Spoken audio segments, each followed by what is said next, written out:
Welcome to the Hitting the Jets pod, a Common Man Sports podcast. I am your host, Nick Antoniadis, along with my co-host Owen Doran and Mike Marole. And I'm gonna just go right into it. Look, this past Sunday, I was excited. I'm looking forward to watching the Jets. They're against a very terrible team in the Denver Broncos. I'm relaxing with my family, a nice Sunday, and I got to see the most painful game ever. The Jets ended up losing 10-9. Offense was horrible. Bo Nix had 67 yards and Cortland Sutton with a touchdown. And of course, at the end of the game, I had no confidence that Greg Zuerlein was actually going to make that field goal. And the Jets had a pathetic loss to the Denver Broncos. Now they're 2-2 into the season, and their schedule is not going to be easy after this. They're in London right now, and they're playing Sunday, going up against the Vikings, and then from there on out, their schedule is going to be just very, very difficult. They needed to win this game. And I mean, gentlemen, you can take it away. Talk about your thoughts about this week. Yeah, I'll take it away. It was embarrassment. It was a complete embarrassment. Obviously, we were all optimistic going into this week. We beat the Patriots 24-3. We thought that it was going to be much of the same this week. We were completely wrong. This just oozed Zach Wilson jet energy. The defense was amazing. They held them to Bo Nix 60 yards. Javonte Williams 77. That's decent. They held the Broncos offense. They strapped them down, but they just couldn't score. This is the Jets' problem every single year, is that they can defend teams very well. They can hold them to 1-2 scores, but then they don't even get 3 scores themselves. They can barely get in field goal range. Obviously, the weather wasn't great on Sunday, so there was, rain, it was misty. So you can't really blame Greg all the way. But still, you got to get into field goal range. You have to get into scoring positions. They did none of that on Sunday. That was a complete embarrassment. And Nick, you already mentioned it. It's not looking good. They head to the Vikings this week, or not head to the Vikings. They play the Vikings in London. The Vikings have been killing teams. Before the fourth quarter of that Packers game, their defense was locking teams down. They weren't getting scored on. So that just really worries me because, yeah, the Packers scored, but the Packers have Jordan Love. They have Josh Jacobs. They have Romeo Dobbs. They have pieces that are working for them right now. They won 2 games without Jordan Love even. The Jets, they're struggling on offense, and they're going to be playing a very good defense this week.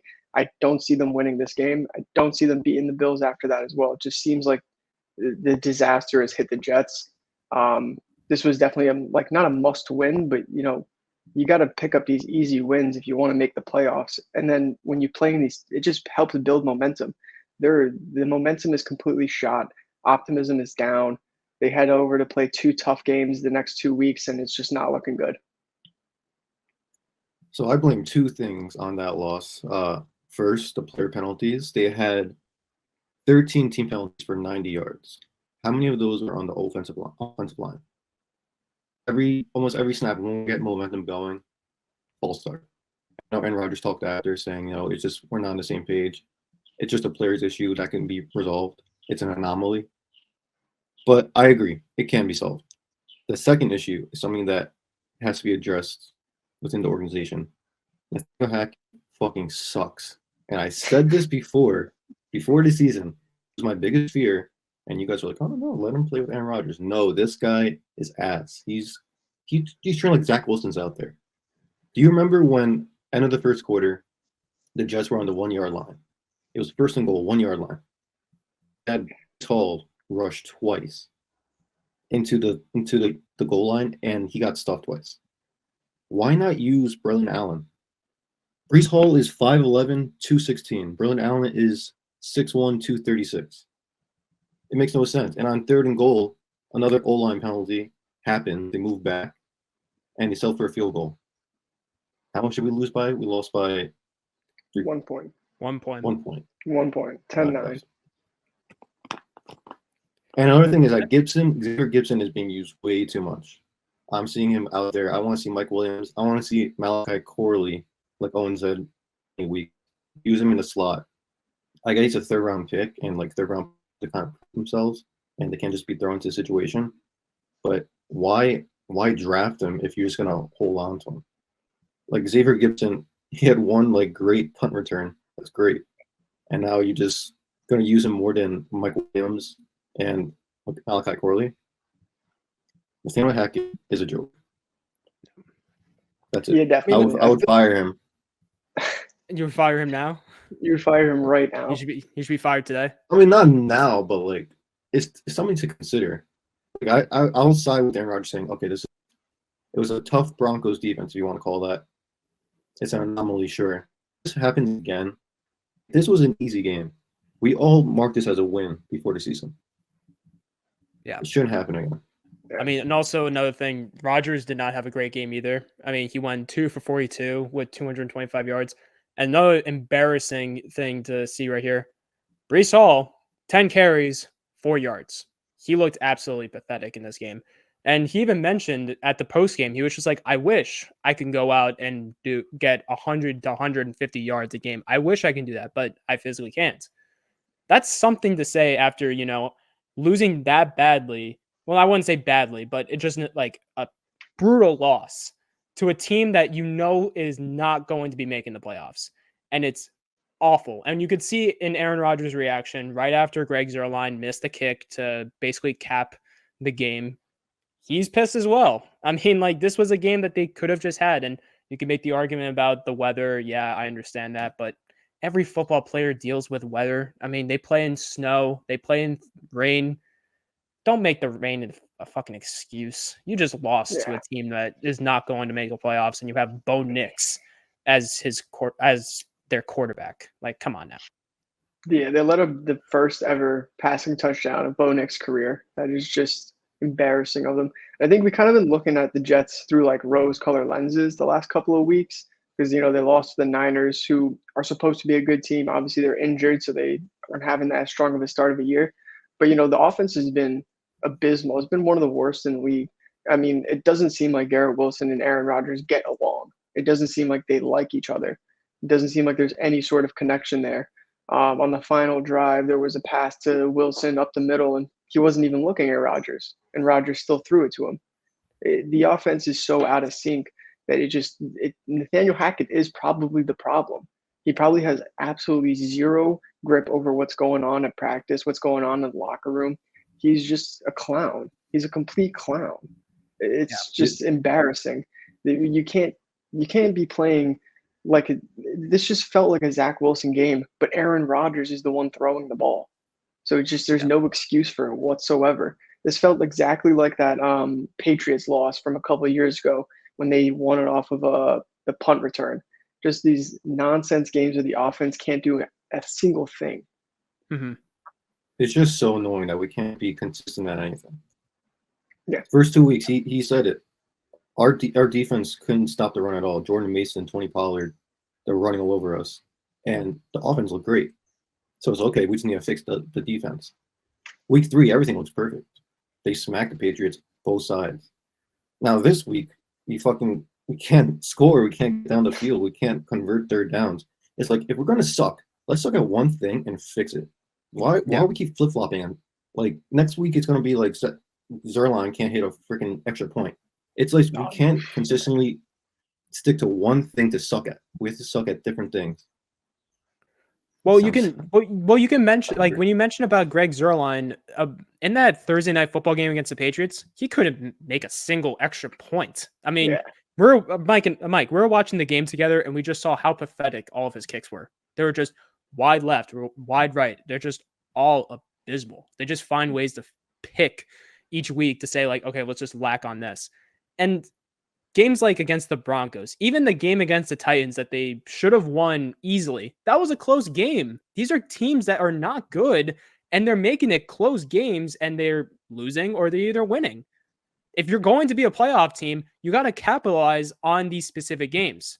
You got to win these games, and they're not doing that. It's just frustrating. But is there anything else you guys want to talk about for the Jets in general, or we want to get into the next topic? I think we should kind of touch on Saleh a little bit because, we brought up Hackett, but, Saleh had some words about the cadences after the game, and Rodgers had some words about that. What do you guys think about Saleh? How much time do we give this guy? He's obviously a defensive-minded coach, so that is kind of what he caters to and he focuses on. But the offense is terrible. It's been terrible since he's gotten here, and he hasn't improved on it at all. And it seems like he doesn't even speak with the offense during the week. It's just he makes comments about them at the end of the week. Is how long are we going to give Saleh a chance at head coach? This is his first head coaching job. It's not like we know this guy's a solid coach. He might not be the guy. Go ahead, Mike. I think Nick said it in an earlier episode that this is like the year of playoffs or something bad happens. Goodbye, Saleh. Goodbye, Hackett. Mike Greenberg said the other day that Saleh's a terrible coach. And I do agree to some point. I don't know how to judge a coach besides like winning, because you think of Belichick and you think, yeah, he won a lot, so he's a coach. But I don't know how to really judge him. The only thing is that I know is that if you were to fire him mid-season, like I believe that he's like a locker room guy. He's a guy that the players like. At least that's what I saw in like Hard Knocks. Maybe stuff has changed then. I don't know, but I do not like him going forward as our coach. I think like when on that whole stuff at the goal line, reporters asked him what were your thoughts on that. He's like, yeah, we'll look into it. Yes, we're gonna look into it every week, and then nothing ever changes. So I don't think he's the guy. And Nathaniel Hackett's not the guy. Bring Bill Belichick. Bring somebody. It's annoying. I think Bill Belichick rather walk through Sahara than be the Jets head coach with his kindergartner girlfriend. Yeah. I will have to say this. So when you mentioned that this is Saleh's first head coaching job, he's already been a head coach for 3 years. Like, how much time do we really need for this guy to show off? And look, I'll give him the benefit of the doubt. He had to deal with Zach Wilson and then Mike White, then Zach Wilson again, then Tim Boyle. So he had to deal with that. But you have Aaron Rodgers now. You have one of the best quarterbacks in the NFL, and you still can't capitalize, which is frustrating. And look, the only thing I have to say is this. When the Jets had Todd Bowles as their head coach, Todd Bowles was a defensive mind. He was not built to be a head coach. He gets a brand new job going back to the Bucs to become a defensive coordinator, did a very, very good job, and now he's the head coach for the Bucs. I really think that this is going to be one of those situations where they most likely have to do the same situation with Saleh. They have to move on from him. And, I think he wasn't ready to be a head coach. He probably needed more time to be a coach or a coordinator for a defense, like for the Jets. I don't know. I'm just saying, I don't know, but it's frustrating to see because when I see videos of Saleh, when I see videos of Saleh, he kind of has this mindset of he trusts his players, which I'm fine with, but he also has this like corny mentality and saying like we see it in Hard Knocks. He's like making all these like quotes and stuff. I'm like, dude, just focus on the game. Don't make these corny ass jokes. Don't make these corny quotes to help the team out. Like they just want to play the damn game. Be a head coach. Don't be that like main character that you're trying to be. I wanted to touch on, you mentioned Zach Wilson and you kind of use that as like an excuse for him, but even is that a defense for Saleh? Like you're the head coach. You speak with the GM on draft picks, on who's going to be the quarterback going into next season. You watch Zach Wilson his first year. Benefit of the doubt, his first season, you give him a chance, you put him out there, you see what he can do. After his first year, it was apparent that he wasn't an NFL quarterback. He's a third stringer now. Like it was obvious after his first season that he was not good enough. And Saleh and Douglas continued to lie to themselves that he was good enough. And they kept him as the backup last season, and he was terrible when Rodgers went down. So I really just don't even think that's a defense for Saleh. It's just in general, he hasn't been a good head coach for the Jets. He's had these moments where like Nick mentioned, he has these like cool quotes, kind of like Thanos and whatnot, but it doesn't turn into wins. Like they're cool Instagram edits, they're cool TikTok videos, but they're not wins. I don't care about TikToks. I care about wins. Yeah. They're cheesy at the end of the day. Yeah. I mean, the top teams, they don't have these like cheesy, corny lines that they would say. Maybe they do. Look, I'm not in the locker room. I'm not looking at video of like what other teams are doing. Like I'm not seeing any of that, but like, we see all these, like we saw in Hard Knocks last year, like Saleh made this like random quote that was just like, we got to fly, or I don't know what it was really. I have to look back at it. I'm like, why are you focusing on that, dude? And he just looked like a fanboy at the end of the day. Like that's pretty much it. He also does those where he runs up the stairs of MetLife up and down before every game and just it's cool when you see it, but like now it's like, dude, come on, let's spend more time like focusing on the playbook than it was cool when they had the mentality of being like, oh, we have Rodgers this year. It's going to be exciting. We have this good team, whatever. But he does it all the time.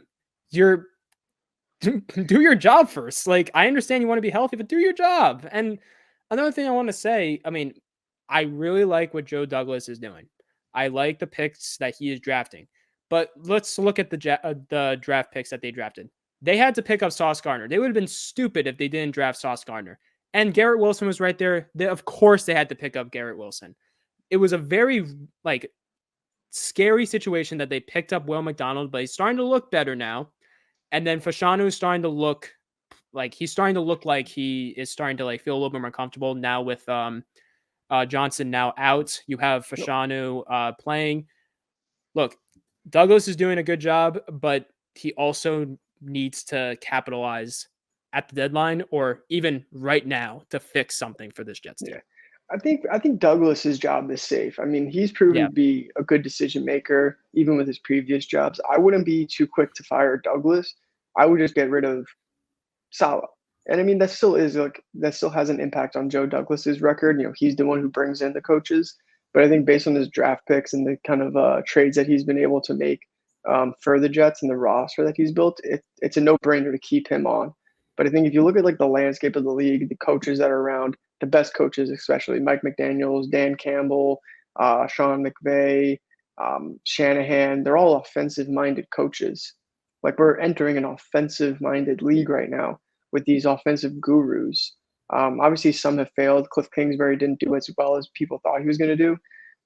But still, like, the league is spread out with all these offensive gurus is what people are calling them. And I think the Jets are desperate for one of these gurus because Nathaniel Hackett is not one of them. Mm-hmm. Yeah. Yeah, like Kingsbury, he's the offensive coordinator to the Commanders, and they look great on offense. Yep. And then you think of like the Lions, their offensive coordinator, I think his name's Ben Johnson. He almost was a head coach last year. Take a run at him. You saw that play with I've seen people saying, I've seen people bring Ben Johnson's name up because he runs like a very run-heavy offense. So they're saying just lean completely into it. Ignore Rodgers' requests. Who cares what Rodgers thinks about the head coach? He's only going to be around for a year or two. You got to think about the future more than Rodgers. So Ben Johnson wouldn't be a bad choice. You know, get someone in who would help Breece Hall and Braylon Allen just run all over the field. Yeah, I agree with that. Now, I kind of just want to talk about the next topic. Of course, we're Jet fans, and we recently saw yesterday that Devontae Adams, the wide receiver for the Las Vegas Raiders, who we've been just talking about consistently, came out and said that he prefers to be traded from Vegas. And now we're hearing these rumors that now if he had to pick two teams that he wanted to be traded to, it would either be the Jets or the Saints. And now, since that Owen is very big on wanting Adams to be a part of the New York Jets team. So how do you feel about a reunion with Aaron Rodgers and Adams, possibly? I feel good and bad about it. I'm going to start with the good side of it. Obviously, like, I'm not too optimistic about the Jets season right now. They just lost to the Broncos. They have 2 tough games coming up, so I don't think they're going to be winning a lot in these next couple of weeks. But Adams is that small little bit of hope that's there. If we can get him, that just would change a lot of things on the offensive end. The one thing that worries me, though, is what does that do to the locker room? What does Garrett Wilson think of this? What's his opinion on it? You know, he's due for a contract soon. He wants to be paid like wide receiver 1. If we're bringing in another receiver to kind of more or less replace him as wide receiver 1, I could see him definitely getting upset over that and it kind of turning into a T. Higgins situation where he wants to leave and be his own star receiver on his own team. If he can sort of deal with having another star receiver in the room and getting less targets, getting just less touches, then it would be great. And I think for Garrett Wilson, it could be great. Hasn't had a good start to the year. Like, he's played a lot of good corners, but he also just hasn't really flourished. So I think by taking some of that attention away from him and putting it on Adams and just spreading it out, it's going to open him up more and he'll get the ball more in better positions and more opportunities to score. But overall, I think it's the one thing that just keeps me going as a Jets fan right now is this trade rumor. But if he ends up on the Saints or the Commanders or the Steelers, it's going to be such a shot to the heart. Like, it's gonna kill me. Yeah. Yeah, I absolutely agree. I think Wilson will benefit from the coverage because there's more eyes on Adams as well, and he'll learn from Adams. Garrett Wilson is obviously, I don't think, you would think he's a finished product by now because of the numbers he's been doing, but I don't think he is. I think Rodgers wants to kind of paint him a way that he's not. He even said this week how, like, he says the offense doesn't really mix it up like other teams do. So there's definitely some stuff for him to develop in. And if the price is only a second or a third, whatever it is, whatever Schefter did, God, they have the cap space for it. I think they were going to give Reddick $1 million. There's your $15 million. You go right to Adams. You have space for him now. And like Keenan Allen was only traded for fourth. What? Can we just give them Reddick? I mean, that was a rumor going around that they would purposely use Reddick as a trade piece to get Adams. Yeah, I believe get him Schefter off our said plate. you can't. I think Schefter said you can't retrade somebody for a certain amount of time. Like, I don't think you can't trade him back to the Eagles for 2 years, but you can trade him anywhere else. Yeah, because there was rumors because he mentioned that he would be open to returning to the Eagles, and basically Schefter just came out and said, "Yeah, not possible." Put him on the other side with Max Crosby. That's a nasty defense, but you don't know who's going to sign there. I don't know what that. He doesn't want to win the team. Maybe he wants one like a place where he can lose money. I don't know. Yeah. Keenan Allen only cost a fourth round from years. Obviously, Keenan Allen is not the same receiver as Adams, but similar. He had a good year last year. So yeah, I was about if to it doesn't cost that much, Keenan Allen why had a not great do year. it? Yeah. I think Keenan Allen is definitely like kind of over the hump on that wash side of things. But another receiver that's name has been floating around is Amari Cooper. Browns restructured his deal, so whichever team trades for him, the cap hit is basically pennies. It'll mean nothing to them. So if the Adams trade does fall through, that is definitely someone the Jets should keep their eye on. Because even though, he doesn't have that connection with Rodgers, they haven't played with each other, he's still a top receiver. Like, he'll still add to the offense. And maybe that would be even better for the offense because Wilson would still be wide receiver 1 and still get that attention taken away from him. But he might, be a little bit happier with the situation. Yeah, that could be the case. But I think it should be a no-brainer that they should try their best to acquire Adams. We've been hearing about it for so long that it would be Rodgers having a reunion with Adams. I mean, it's been talked about for so long. Right before, Rodgers became New York Jet, they're like, when is this reunion going to happen? And personally, for me, I think this is the best opportunity. We were hearing this whole thing about the Jets don't have cap space. And then, Owen, you sent something saying that the Jets have enough cap space to acquire Adams. So, like, why not just do it? I mean, this is the best opportunity for them. We don't know how many years that Rodgers is going to possibly play. He could play one more year after this. Who knows? Why not just do it now?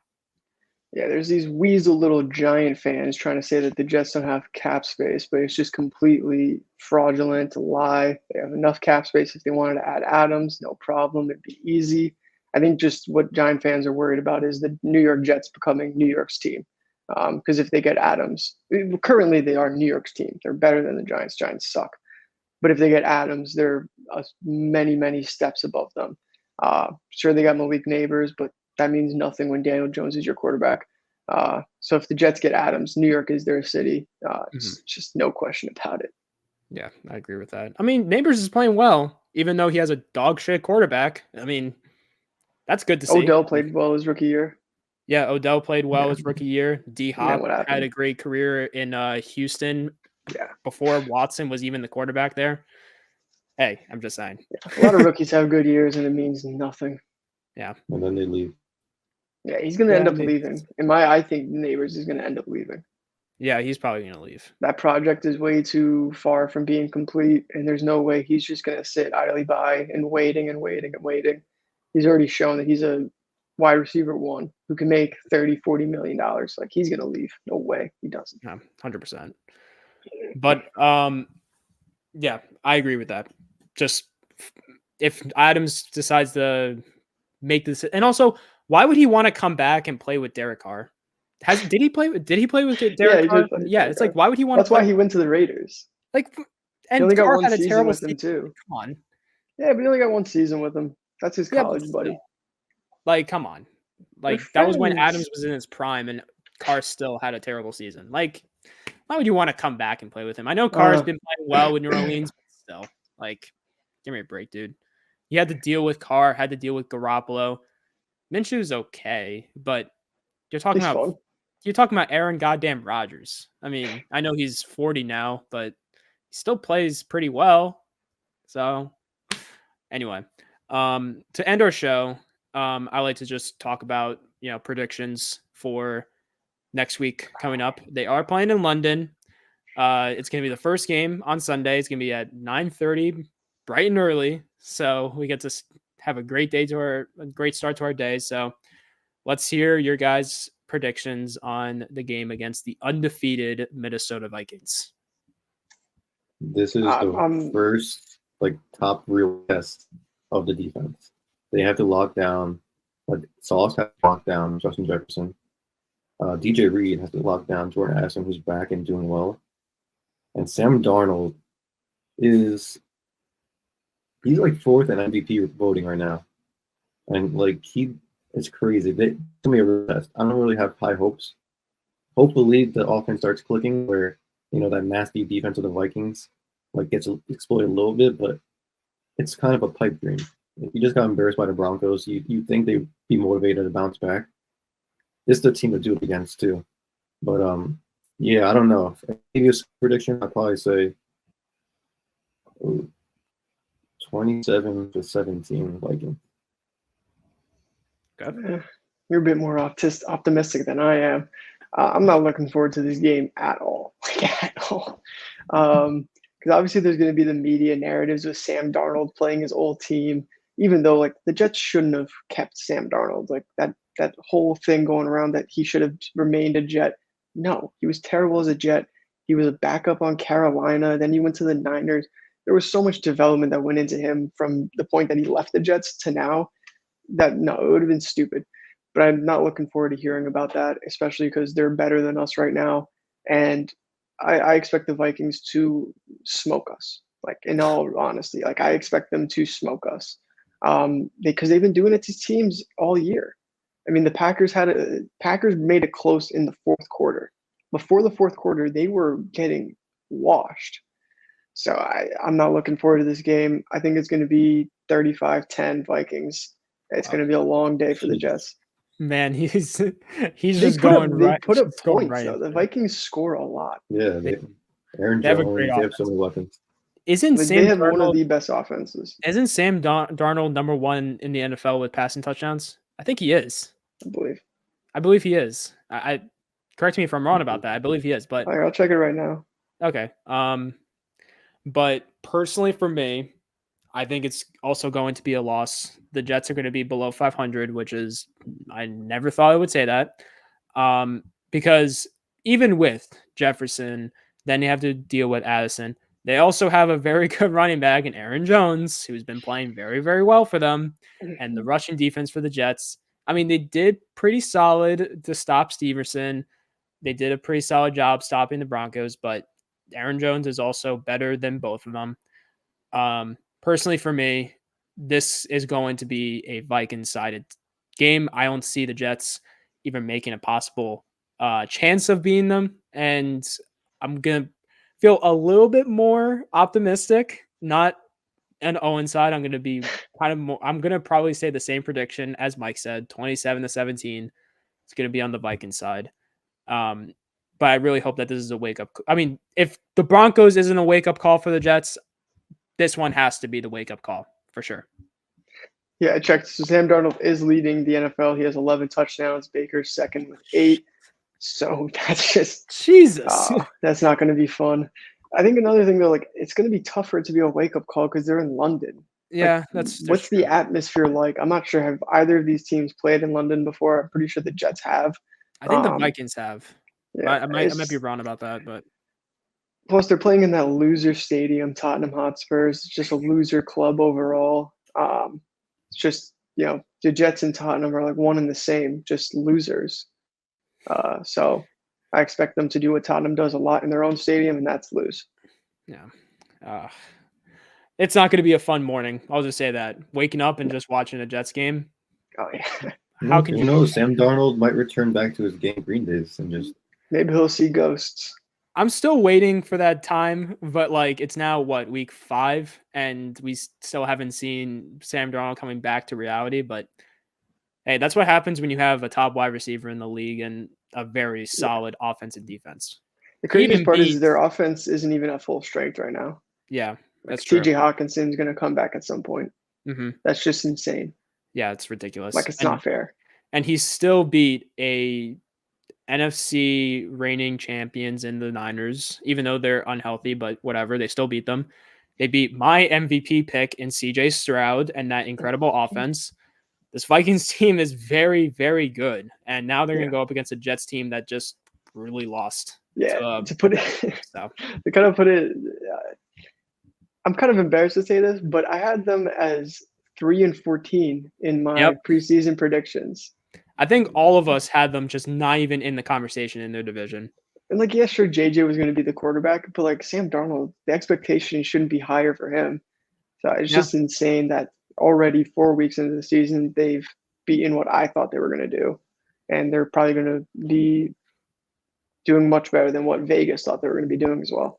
Now, very quick question before we end our show. Let's just say Sam Darnold keeps this consistency this whole season. Would you still put McCarthy just sitting on the bench and having Sam Darnold be your quarterback for the next couple years? No. Really? I wouldn't know. Because I don't think this has anything really to do with Sam Darnold, really. We already mentioned what weapons they have. They have Justin Jefferson, the best wide receiver in the league. They have Jordan Addison, who was probably the best rookie receiver last year. They have Aaron Jones, who don't know why the Packers let him walk. He's playing amazing this year. They have an insane offense. It kind of reminds me of the 49ers a little bit. Like, we're still kind of unsure of how good Brock Purdy is because he plays with George Kittle, Brandon Ayuk, Deebo Samuel, Christian McCaffrey. So I kind of think it's the same situation for Sam Darnold, where you can't really give him that much credit for this, where it's more of the credit goes to Justin Jefferson, Jordan Addison, Aaron Jones. I mean, that's fair. But I think you ride the hot hand, especially early into the season. Well, yeah, you ride the hot hand for the rest of this season, but there's a whole offseason in between the season ending and the next season beginning. You're still riding with Sam Darnold. Like, you just wasted a first-round pick on J.J. McCarthy. Yeah, but another thing, you can have another year of McCarthy just sitting on the sidelines to prepare himself. I mean, you don't want to just throw him in the fire. You know? Yeah, I kind of get that, but I think usually that works when you have like Aaron Rodgers sitting behind Brett Favre, Jordan Love sitting behind Aaron Rodgers, or Patrick Mahomes sitting behind Alex Smith, not J.J. McCarthy sitting behind Sam Darnold. Look at Bryce Young. I mean, he's sitting behind Andy Dalton. I know that Dalton. Bryce Young's not going to be an NFL quarterback very soon. That's fair, but hey, I mean, they needed to do that much more sooner than they did that. But I think Andy Dalton playing just shows how bad Bryce Young really is. Like, they threw him out there to make sure, and they were right. Bryce Young is terrible. I've tried to support Bryce Young because of his time in Alabama, and I want him to succeed. I did, but I can't protect him at this point. He was horrible, and it showed right there. First game, Andy Dalton comes in, they beat 300 Vegas. yards. 300 yards. 300 yards. I mean, come on now. Same receivers. He's working with the same receivers. Yeah, exactly. Oh man, yeah. Bryce Young is just bad.